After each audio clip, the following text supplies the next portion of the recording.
एकदा एक व्यक्ती खूप तपश्चर्या करतात. त्याला प्रभू प्रसन्न होतात. प्रभू म्हणतात, "काय वरदान हवं?" हा काय वरदान मागतो? हा म्हणतो, "मी ज्यावेळेस जे मागेन ते मला मिळू दे." प्रभू म्हणतात, "बघ हं, यातून तोटा आहे. तू जे मागशील तुझ्या शेजाऱ्याला दुप्पट मिळेल." हा ठीक आहे म्हणतो. हो, अति घाई संकटात नाही. ठीक आहे. हा घर मागतो, याला 1 मिळतं, शेजाऱ्याला 2 मिळतात.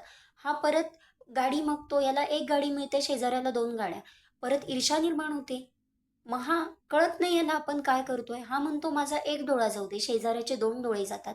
हा म्हणतो माझा एक हात तुटू दे, शेजाऱ्याचे 2 हात तुटतात. म्हणजे थोडक्यात काय, थोडक्यात आपल्याला आपल्याजवळ काय आहे त्यात आपण आनंदी नाहीये. आपलं लक्ष इतरांजवळ काय आहे किंवा त्याची एक जी ईर्ष्याची भावना कुठेतरी. म्हणून फक्त हे वाचनात आलेलं पण वेचलेलं खूप महत्त्वाचं. म्हणूनच आपल्याजवळ काय आहे त्यात समाधानी राहणं फार महत्त्वाचं आहे. ह्या कथेतून हेच समजतं.